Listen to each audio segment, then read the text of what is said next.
I've noticed something interesting about society and culture. Everything risky requires a license. So learning to drive, owning a gun, getting married. There's a certain...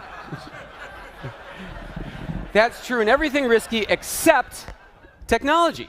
For some reason, there's no standard syllabus. There's no basic course. They just sort of give you your computer and then kick you out of the nest. You're supposed to learn this stuff how? Just by osmosis. Nobody ever sits down and tells you this is how it works. So today, I'm going to tell you 10 things that you thought everybody knew, but it turns out they don't. All right, first of all, on the web, when you're on the web and you want to scroll down, don't pick up the mouse and use the scroll bar. That's a terrible waste of time. Do that only if you're paid by the hour. Instead, hit the space bar. The space bar scrolls down one page. Hold down the shift key to scroll back up again. So space bar to scroll down one page works in every browser on every kind of computer. Also on the web, when you're filling in one of these forms, like your addresses, I assume you know that you can hit the tab key to jump from box to box to box. But what about the pop-up menu where you put in your state? Don't open the pop-up menu. That's a terrible waste of calories. Type the first letter of your state over and over and over. So if you want Connecticut, go CCC. If you want Texas, go TT. And you jump right to that thing without even opening the pop-up menu. Also on the web, when the text is too small, what you do is hold down the control key and hit plus, plus, plus. You make the text larger with each tap.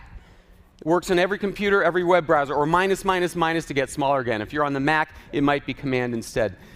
When you're typing on your BlackBerry, Android, iPhone, don't bother switching layouts to the punctuation layout to hit the period and then a space and then try to capitalize the next letter. Just hit the space bar twice. The phone puts the period, the space, and the capital for you. Go space, space. It is totally amazing. Also, when it comes to cell phones, on all phones, if you want to redial somebody that you've dialed before, all you have to do is hit the call button, and it puts the last phone number into the box for you. And at that point, you can hit call again to actually dial it. So you don't need to go into the recent calls list. So if you're trying to get through to somebody, just hit the call button again. Here's something that drives me crazy. When I call you and leave a message on your voicemail, I hear you saying, leave a message, and then I get these 15 seconds of frickin' instructions like we haven't had answering machines for 45 years. I'm not bitter. So it turns out there's a keyboard shortcut that lets you jump directly to the beep like this. At the tone. Unfortunately, the carriers didn't adopt the same keystroke. So it's different by carrier, so it devolves upon you to learn the keystroke for the person you're calling. I didn't say these were going to be perfect. Okay.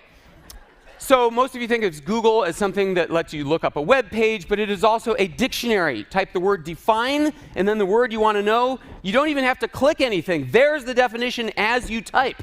It's also a complete FAA database. Type the name of the airline and the flight. It shows you where the flight is, the gate, the terminal, how long till it lands. You don't need an app for that. It's also unit and currency conversion. Again, you don't have to click one of the results. Just type it into the box, and there's your answer.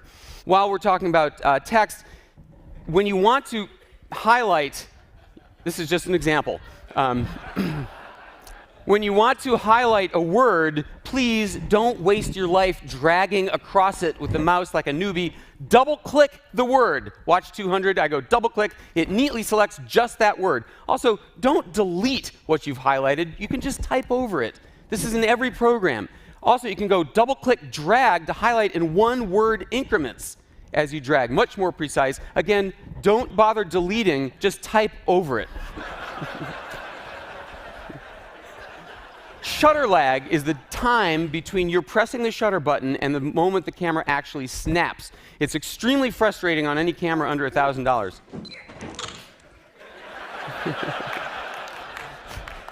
So that's because the camera needs time to calculate the focus and exposure. But if you pre-focus with a half press, leave your finger down, no shutter lag.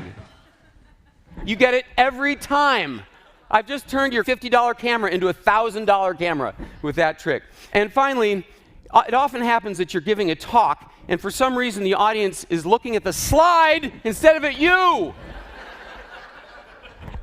So when that happens, this works in Keynote, PowerPoint, it works in every program. All you do is hit the letter B key, B for blackout, to black out the slide, make everybody look at you, and then when you're ready to go on, you hit B again.